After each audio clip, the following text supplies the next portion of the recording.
Silakan duduk Bapak Ibu. Shalom. Puji Tuhan, hari ini kita sudah ada di hari yang ke-21 di tahun baru ini.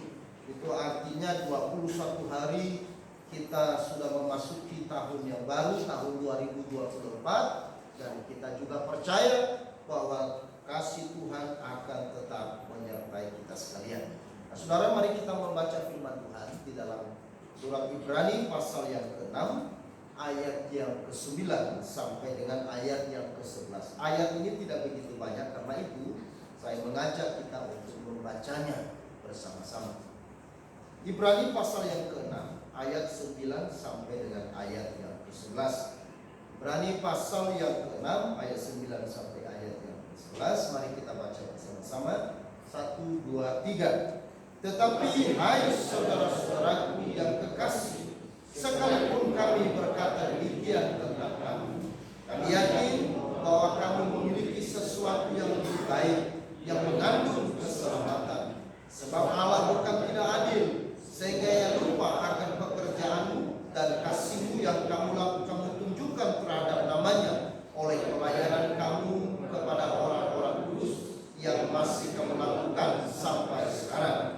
Tetapi kami ingin supaya kamu sungguh-sungguh menunjukkan kesungguhan yang sama untuk menjadikan pengharapanmu suatu milik yang pasti sampai pada akhirnya. Ayat 11. Tetapi kami ingin supaya kamu masing-masing menunjukkan kesungguhan yang sama untuk menjadikan pengharapanmu suatu milik yang pasti sampai pada akhirnya. Amin.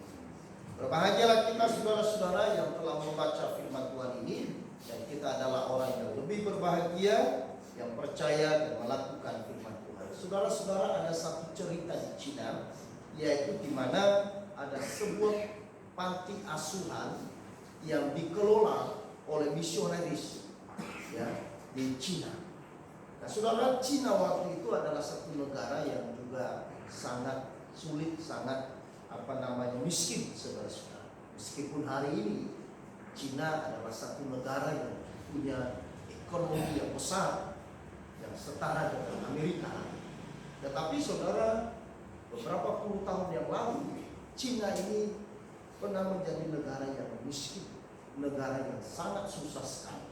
Nah, maka disitulah misionaris yang dari Amerika ini kemudian membangun sebuah panti asuhan. Dan suatu hari saudara-saudara, ketika malam, sang misionaris dia coba mengecek kamar anak-anak panti asuhan, dan dia begitu kaget karena dia menemukan seorang anak yang tidur di ranjangnya yang di atas itu, ya, di dalam selimut. Kemudian dia pegang segenggam roti itu dipegang erat. Dan misionaris ini berkata, kenapa anak ini tidak mau memakan rotinya habis? Kenapa roti itu dipegang erat di tangannya dan dibawa di dalam selimutnya? Lalu misionaris itu membangunkan kepada anak ini, kamu bangun? Iya Pak, maaf. Kenapa kamu bawa roti di tempat ini? Anak ini menjawab, aku takut kalau besok saya tidak bisa makan roti lagi. Jadi dia menggenggam rotinya yang sisa itu, saudara. Ini menunjukkan bahwa ada ketakutan yang besar dari seorang anak ini, bahwa kemungkinan besok mungkin tidak akan makan. Saudara-saudara, biasanya orang-orang kalau sudah mau memasuki tahun yang baru, berlomba-lomba mencari ramalan-ramalan, ya loh. Apalagi para artis. Para artis-artis rela datang kepada paranormal, datang kepada orang-orang yang disebut guru spiritual mereka. Meskipun mereka harus membayar dengan uang yang banyak. Kenapa? Karena ada ketakutan besar di dalam hati mereka. Jangan-jangan tahun ini pamorku hilang, karirku sebagai di dalam dunia keartisan menjadi pudar. Paling tidak dengan mengetahui apa yang menjadi ramalan dalam hidupku di tahun yang akan datang ini, mereka bisa mengantisipasi. Itu yang dilakukan oleh orang-orang yang tidak memiliki Tuhan, saudara. Bahkan mungkin juga ada orang-orang Kristen yang berpraktek demikian, bukan? Tetapi sebagai orang yang percaya Tuhan, kita bukan seperti itu. Justru kita adalah orang-orang yang sudah memiliki pengharapan. Kita adalah orang-orang yang memiliki masa depan yang indah. Kita adalah orang-orang yang sudah menikmati sebuah masa depan yang pasti. Amin. Saudara. Jadi orang-orang Kristen tidak seperti itu. Mereka tidak tahu masa depan mereka. Mereka tidak punya harapan akan masa depan mereka. Mereka memiliki ketakutan akan hari depan mereka. Karena mereka belum memiliki masa depan yang pasti. Tapi orang percaya kepada Yesus adalah orang yang sudah memiliki masa depan yang pasti. Orang yang sudah memiliki pengharapan yang pasti. Karena itulah saudara-saudara, kita bersyukur bahwa apa yang dilakukan oleh Kristus di dalam pengorbanannya di atas kayu salib, yaitu membawa sebuah harapan yang pasti bagi mereka yang percaya dan mengasihi Dia. Maka saudara dan saya yang hadir dalam ibadah ini adalah orang-orang yang mengasihi Tuhan. Amin. Saudara-saudara adalah orang-orang yang memiliki masa depan yang pasti. Saudara-saudara adalah orang yang memiliki harapan yang pasti di dalam Yesus. Bukan akan memiliki masa depan, tetapi Alkitab mengatakan kita adalah orang-orang yang sudah memiliki masa depan yang pasti. Dan masa depan kita bukan masa depan yang kabur, bukan masa depan yang tidak baik, tapi Alkitab mengatakan masa depan yang pasti. Kenapa? Karena ini berbicara keselamatan. Saudara, mari kita baca ayat yang ke-9 secara bersama-sama. 1, 2, 3. Tetapi hai saudara-saudaraku yang kekasih, sekalipun kami berkata-kata demikian tentang kamu, kami yakin bahwa kami memiliki sesuatu yang lebih baik, yang mengandung keselamatan. Kita sudah memiliki masa depan yang lebih baik. Itulah harapan orang percaya. Harapan kita ini, saudara, tidak berlabuh kepada dunia yang fana ini, tetapi harapan kita sebagai orang yang beriman adalah kepada sesuatu yang tidak pernah berubah. Harapan saudara dan saya bukan kepada sesuatu yang bisa hilang, tapi harapan kita adalah tertuju kepada sesuatu yang kekal. Dan itu yang dikerjakan dan disediakan oleh Yesus bagi saudara dan saya yang percaya kepada Dia. Maka surat Ibrani ini berbicara bukan kepada mereka yang akan menerima masa depan, tetapi justru penulis ini berbicara kepada mereka-mereka yang telah menerima bagian keselamatan, menerima masa depan yang lebih baik, menerima masa depan yang pasti. Saudara-saudara, ini adalah sesuatu yang paling istimewa. Saudara coba pikir, apa arti dari sebuah hidup kalau kemudian hidup ini tidak berujung? Coba pikir dengan sederhana. Apa arti hidupku? Tapi kalau kemudian hidupku tidak ada ujungnya, maka itu sebenarnya di dalam kepercayaan-kepercayaan lain, mereka percaya dengan hidup, tetapi hidup yang tidak berujung. Iman kekristenan tidak. Hidup kita berujung ada pada satu kesaran yang pasti. Itu namanya keselamatan. saudara-saudara. Mereka mengatakan ada hidup dan ada masa depan. Tetapi terhadap masa depan, moga-moga kita ada di dalam. Tetapi orang-orang yang percaya kepada Yesus tidak berkata seperti itu. Tapi kita berkata bahwa pada saat saya tinggalkan dunia, saya akan menuju ke hidup itu yang pasti. Itu sebabnya saudara, hal ini akan mempengaruhi hidup kita selama di dunia. Pengharapan seperti apa yang dibangun dalam diri saya, itu menentukan reaksi saya untuk hidup di dalam dunia. Pengharapan seperti apa yang saya bangun di dalam hidup, maka seperti itu juga semangat saya terbangun. Minggu yang lalu kita sudah dengar, yaitu semangat yang baru. Karena ada pengharapan, maka kemudian diikuti dengan semangat untuk mengerjakannya.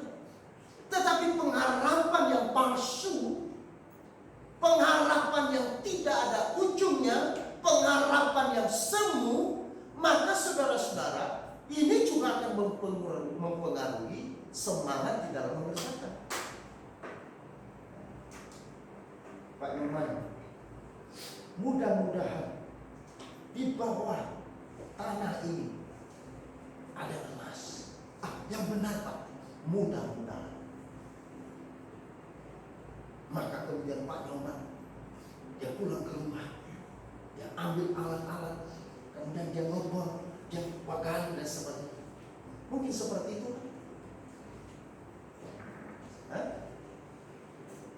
Mungkin tidak seperti itu. Mudah-mudahan di bawah mimbar ini ada bongkahan emas. Betul ya Pak? Mudah-mudahan. Lalu kemudian saudara dengan semangat, diam-diam hari Senin besok, saat saudara ambil kunci, lalu kemudian mulai bongkar ini tanah di bawah mimbar. Karena saudara berpikir, mudah-mudahan ada bongkahan emas. Paling tidak nanti saya ganti semua. Saya akan perbaiki dengan lebih bagus. Bahkan mungkin saya akan beli tanah untuk bangun gereja, karena di dalamnya ada bongkahan emas. Ya toh? Tapi mungkin tidak saudara melakukan tindakan seperti itu? Halo? Mungkin? Kenapa tidak mungkin? Karena berangkat dari ketidakpastian. Berangkat dari ketidakpastian. Karena itu saudara-saudara, penulis Ibrani di sini berkata, hendaklah kamu bersungguh-sungguh menaruh pengharapanmu yang pasti, menunjukkan bahwa kamu adalah orang-orang yang sudah memiliki pengharapan yang pasti, dan pengharapan itu sebagai sebuah milik yang pasti. Dalam ayat yang ke-11, mari kita baca bersama-sama. 1, 2, 3. Tetapi kami ingin supaya kamu masing-masing menunjukkan kesungguhan yang sama untuk menjadikan pengharapanmu suatu milik yang pasti. Ayat 11 ini berangkat dari dasar ayat 9. Ayat 9, kita adalah orang-orang yang telah menerima keselamatan. Orang-orang yang telah memiliki kepastian di dalam Kristus, bahwa kapanpun saya tinggalkan dunia ini, saya sudah ada di dalam kepastian. Nah saudara, lalu ayat 11 dikatakan, kalau demikian jadikan pengharapanmu ini, wujudkan pengharapanmu yang kamu harapkan, keyakinanmu, keselamatanmu yang pasti itu, wujudkan di dalam sebuah tindakan. Tindakan yang sungguh-sungguh mengasihi Tuhan, melayani Tuhan, hidup memberi diri kepada Tuhan. Karena kesungguhanmu menunjukkan bahwa pengharapan yang kamu bangun bukan palsu tetapi asli. Amin.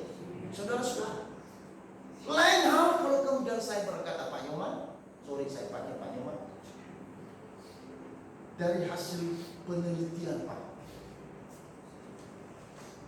Kemarin mereka datang di sini, tim ini, dan mereka melihat, menemukan di bawah mimbar ini ada 5 kilogram emas. Apakah Pak Nyoman bisa bantu untuk menggali? Saya tunjukkan hasil riset, hasil penelitian, dan kepastiannya. Kira-kira bagaimana? Saat itu dia akan bergegas menggali. Kenapa? Karena kepastian. Tetapi menjadi aneh, saudara-saudara, pada zaman itu orang-orang Kristen yang ada dalam kepastian keselamatan, mereka orang-orang yang disebut sebagai orang-orang yang sudah diselamatkan, orang-orang yang sudah memiliki hidup yang kekal, tetapi dalam realita hidupnya mereka seperti orang-orang yang pesimis. Karena itu penulis Ibrani menasihatkan mereka, wow, kenapa kamu hidup seperti itu? Buka matamu, sadar, bangun, bahwa kamu adalah orang-orang yang sudah memiliki masa depan yang pasti.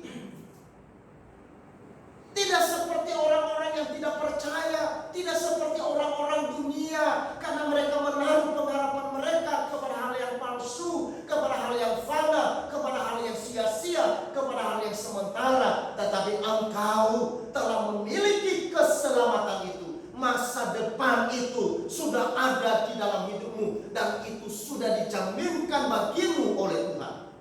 Karena itu, sekarang realita hidupmu sehari-hari kamu harus wujudkan melalui apa? Kesungguhanmu, keseriusanmu mengikut Yesus. Jadi siapakah atau bagaimanakah orang-orang yang memang betul-betul memiliki pengharapan yang pasti? Terlihat, terwujud dari reaksinya, dari kesungguhan, keseriusannya di dalam mengasihi Tuhan. Amin. Tidak cukup engkau berkata Aleluya.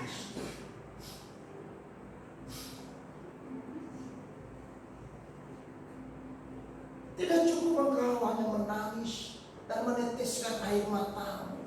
Wah, Yesus. Di dalam hati Yesus. Tidak cukup. Orang dunia bilang air mata buaya lu. Ya kan? Itu air mata buaya. Air mata palsu. Semua orang juga bisa ngomongnya. Haleluya Yesus. Oh, engkau berharga bagiku. Engkau satu-satunya harapanku. Engkau satu-satunya milikku, ya kan? Tapi betul kan? Yesus satu-satunya harapan kita. Apakah betul pujian kita itu, kata-kata kita itu, betul itu lahir dari sebuah kesungguhan yang dinyatakan melalui keseriusan di dalam mengiring dan mengikuti. Orang yang sungguh-sungguh mengasihi Tuhan, tidak peduli berjalan melewati kesukaran, kesulitan, melewati tantangan, melewati segala apapun, dia akan berkata, engkau segala-galanya. Karena itu Daud di dalam Mazmur 23 dia berkata, meskipun aku melewati lembah kekelaman, engkau tetap besertaku. Meskipun engkau membawaku di padang gurun yang gersang, tapi aku tahu engkau bersamaku. Orang Kristen, saudara-saudara, harus memiliki semangat yang seperti itu, karena kita sudah memiliki apa? Masa depan yang pasti. Amin. Saya sudah memiliki masa depan yang pasti. Masa depanku bukan di bubur.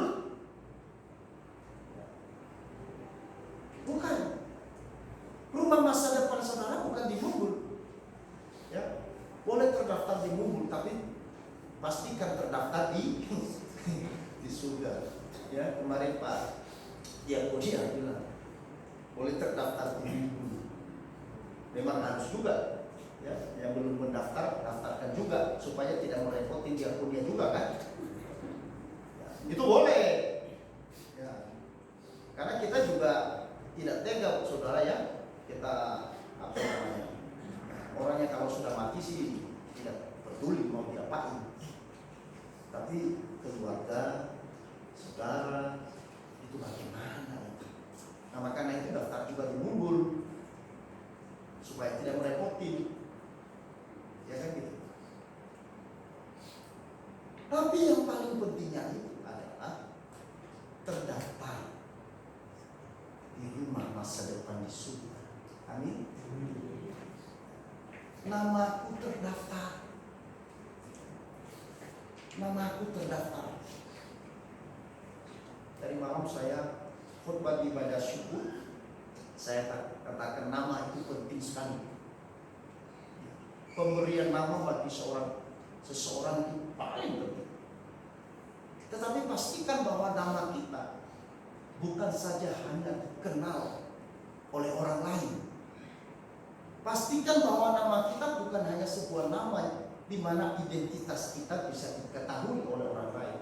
Tetapi pastikan namaku dikenal oleh Bapa. Amin.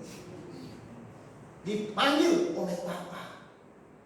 Jangan hanya orang lain atau temanku yang bisa memanggil saya, tetapi Bapa di surga, Dia juga bisa memanggil namaku.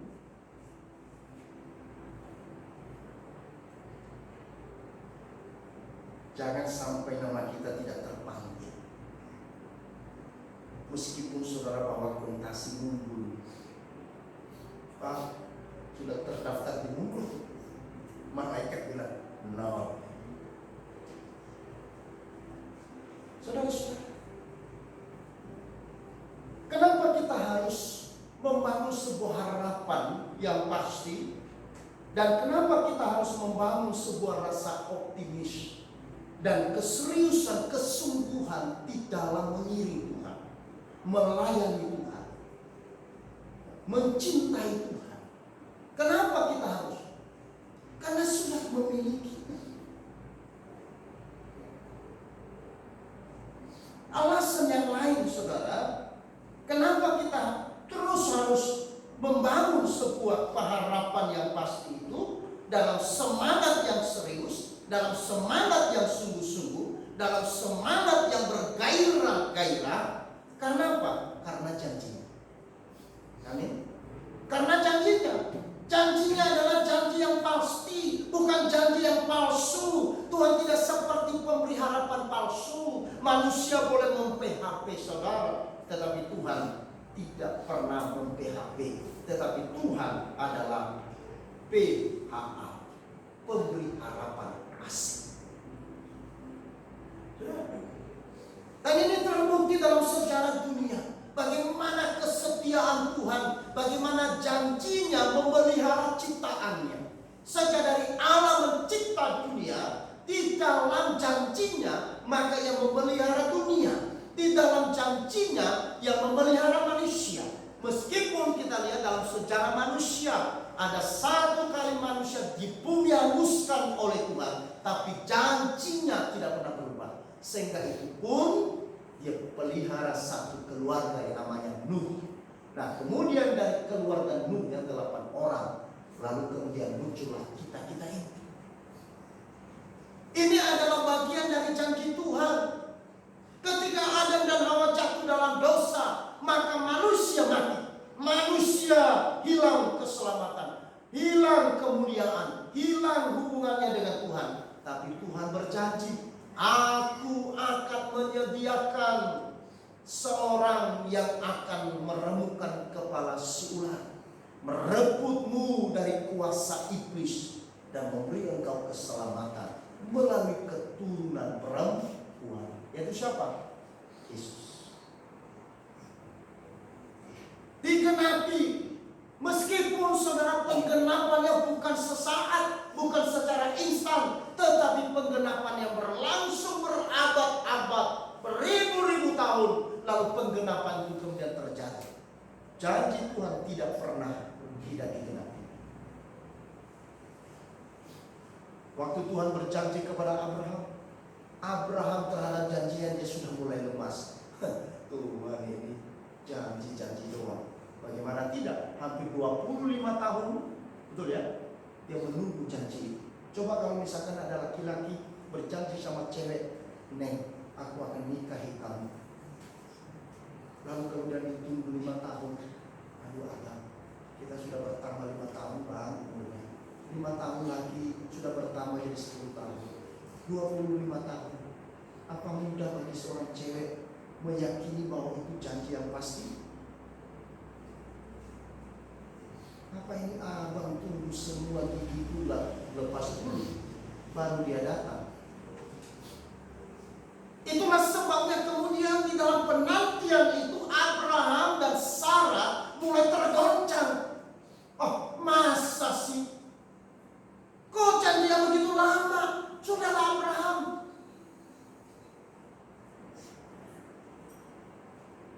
Liriklah si Hagar sudah. Saya lihat janji Tuhan itu terlalu lama. Dan saya melihat saya semakin tua. Udahlah, saya izinkan kok. Sarah itu orang luar biasa pengertian sama suaminya. Abraham bilang, enggak, aku tuh, sudahlah, jangan malu-malu kecil. Ya kan? Abraham nolak, enggak, jangan Sarah, kita tunggu. Sudah didorong si Abraham. Ya, siapa yang ingin mau?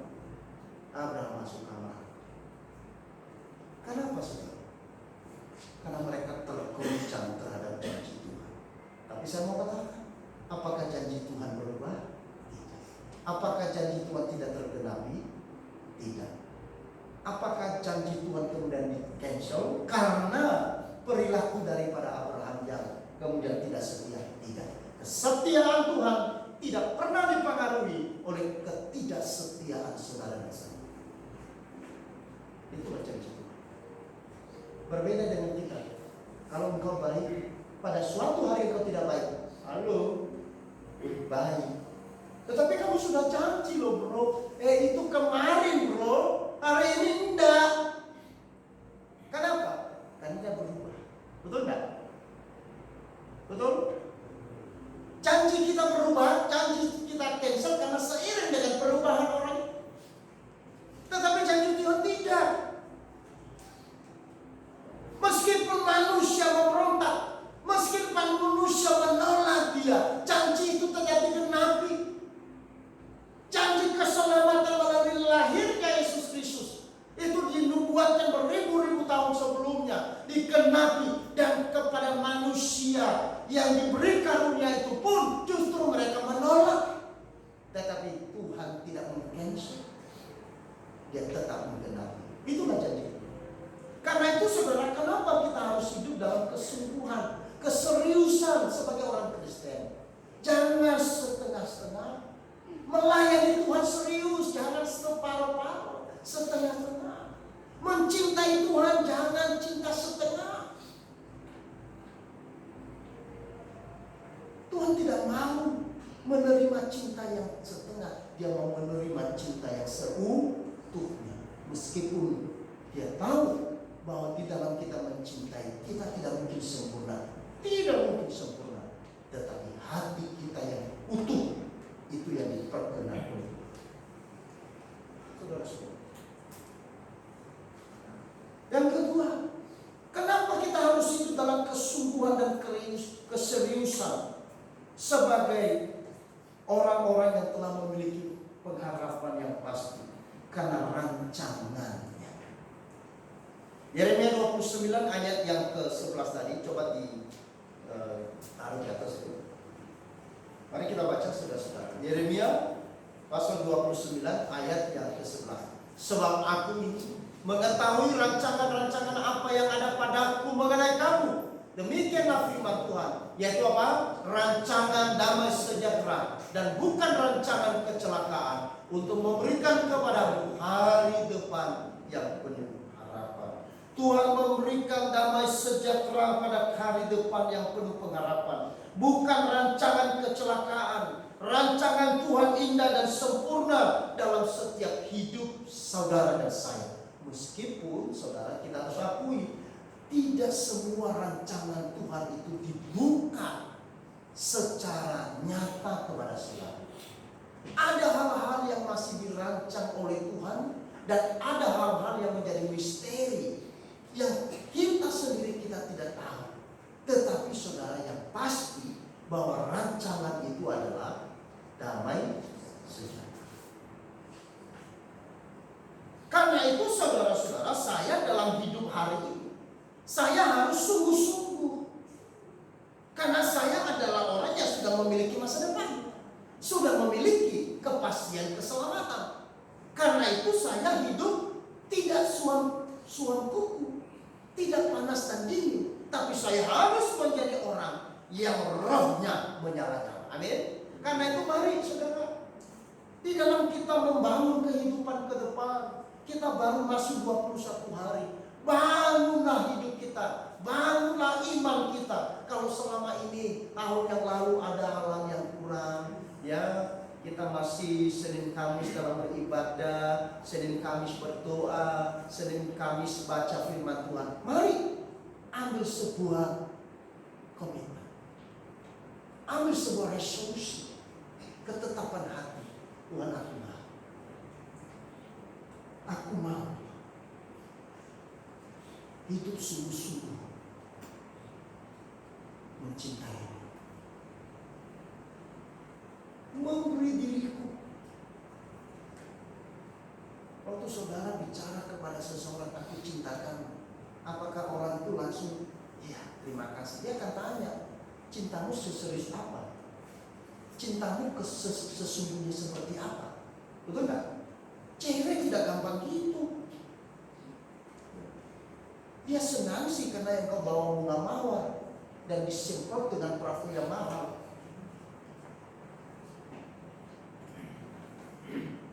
Tetapi dia juga ingin keseriusan itu dalam sebuah reaksi. Yang ketiga, saudara, kenapa kita harus hidup sungguh-sungguh dalam sebuah harapan yang pasti? Keseriusan di dalam mengiring Tuhan karena penyertaannya. Amin. Karena penyertaannya. Memang dunia ini gelap dan jahat, banyak bahaya yang menghadang. Ke depan pun saudara, saya mengatakan kita tidak tahu dengan pasti. Saya tidak berkata bahwa semua perjalanan kita mulus. Tidak ada kesusahan, tidak ada kesulitan, tidak ada problem. Tidak, karena Tuhan tidak pernah menjanjikan hal itu. Kamis kemarin saya mengajar Bible Study dalam eksposisi Injil Markus. Dan di dalam Injil Markus pasal yang keempat kalau tidak salah, yaitu ketika Tuhan mengajak para murid menyeberang, dan waktu mereka naik ke perahu di tengah laut, di tengah danau, mereka diterpa oleh taufan yang dahsyat, taufan yang hebat, dan gelombang yang luar biasa hampir menenggelamkan mereka. Air masuk di dalam perahu mereka hampir penuh. Persoalannya siapa yang mengajak? Yang mengajak murid-muridnya naik perahu dan menyeberang siapa? Yesus. Yang berinisiatif untuk menyeberang siapa? Yesus. Artinya saudara, bahwa di dalam kita bersama dengan Yesus pun bukan berarti semua pergumulan lepas, semua persoalan tidak ada, semua kesulitan tidak ada. Jangan salah memahaminya. Karena kalau itu engkau akan kecewa saudara, dan engkau akan menjadi orang yang antipati dengan Yesus. Makanya banyak orang-orang Kristen yang saya temukan, mereka begitu jujur. Tuhan yang baru saya bertemu dengan seseorang, saya membeli sesuatu di toko itu dan terjadi pembicaraan, dan dia mengatakan, saya orang Kristen, tetapi saya sudah tidak pernah ke gereja lagi. Saya sekarang belajar tentang semua agama, belajar tentang Hindu, belajar tentang Muslim. Kenapa? Karena suamiku dulu adalah orang Islam, dan kemudian suamiku meninggalkanku. Dan sekarang saya berpikir, loh, saya dulu Muslim, kemudian menjadi orang Kristen, tapi sekarang kok hidupku menjadi kacau. Maka saya berpikir, itu berarti mengikut Tuhan yang benar. Saya kaget sekali. Tuhan yang benar.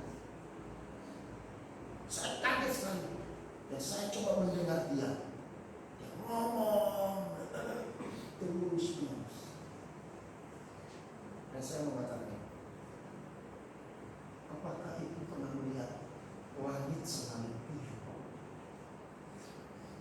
Kalau langit sih enggak. Ada kalanya mendung, ada kalanya hujan. Terus saya tanya lagi, apakah ibu pernah baca dalam Alkitab satu janji Tuhan yang berkata bahwa kalau engkau mengikut aku, engkau tidak ada bermasalah, engkau tidak ada bergumul. Dia begitu. Saya juga orang Kristen. Saya sudah berulang-ulang kali baca Alkitab dari awal sampai akhir. Saya tidak menemukan. Bapak Ibu sudah menemukan? Kalau ikut Yesus semua beres, semua masalah selesai, semua pergumulan tidak ada. Tidak ada. Justru Yesus mengatakan, marilah kepadaku semua yang letih lesu dan beban berat, aku memberikan kelegaan kepadamu. Ikutlah aku. Ya, pikulah saya. Tetapi yang dijanjikan Tuhan dari awal sampai akhir, beratus-ratus kali Tuhan bicara di dalam Alkitab. Tiap kali Tuhan memberikan perintah, tiap kali Tuhan berfirman, lalu kemudian ditutup dan akhiri dengan apa? Ketahuilah, aku menyertai. Waktu Tuhan memerintahkan Musa membawa umat Israel keluar dari Mesir menuju ke tanah perjanjian, seperti yang dijanjikan kepada nenek moyang mereka, Tuhan tidak berkata bahwa mereka tidak lewati jalan yang sulit. Tetapi yang dijanjikan kepada Musa adalah, aku menyertaimu. Dia tidak mengatakan bahwa waktu engkau keluar dari Mesir langsung lewat jalan tol, langsung begitu sampai di tanah Kanaan, langsung tumbuh-tumbuhan yang tumbuh dan berbuah banyak-banyak, langsung tinggal maam. Enggak. Tuhan janjikan apa? Aku menyertaimu. Saudara, kalimat ini perlu dipahami. Aku menyertaimu itu artinya bahwa Tuhan berjalan bersama-sama dengan kita melewati perjalanan hidup. Perjalanan hidup itu penuh dengan dinamika. Ada suka, ada duka. Ada tawa, ada tangis. Ada sakit, ada sehat. Ada kelimpahan, ada kekurangan. Betul? Itu dinamika. Di dalam dinamika itulah Tuhan berjanji, aku menyertai. Engkau boleh melewati padang gurun yang gersang, meskipun dalam waktu yang lama 40 tahun, tapi aku menyertaimu. Aku sekali-kali tidak meninggalkanmu. Dan itu betul. Itu yang dijanjikan Tuhan. Kita tidak tahu seperti apa tahun 2024 ke depan. Keadaan ekonomi kita seperti apa, pekerjaan kita seperti apa, keluarga kita seperti apa, kesehatan kita juga seperti apa. Belum tahu kan? Atau ada yang sudah tahu? Saya yakin kita tidak tahu. Tetapi ada satu yang kita harus tahu. Tuhan menyertai. Tuhan menyertai. Ya sudah menyertai itu di tahun 2023, tahun 2024, di tahun 2025 dan seterusnya yang menyertai itu. Yang pun menyertai itu sampai di mana? Sampai kepada kekal. Kenapa Tuhan terus menyertai kita? Karena Dia tidak membiarkan kita nyasar. Oh, disertai aja nyasar kok. Apalagi tidak disertai, ya toh? Ikut Tuhan aja loh. Tahu maksudnya ikut Tuhan? Ikut Tuhan. Berarti Tuhan ada di depan kan? Kita bisa nyasar. Ya kan? Kami pulang kemarin dari ibadah penghiburan, lalu kami antar satu jemaat, lalu sampai di sana, ini gimana jalannya ini? Lalu salah satu orang di mobil bisa lewat, nanti tembus ke sini melalui tuntunan Maps. Lalu Maps membawa kami. Tapi apa yang terjadi? Kami dibawa di gang buntu. Gang buntu dan kecil, lebih kecil dari gang ini. Wah, di mata. Bagaimana? Mobil semua.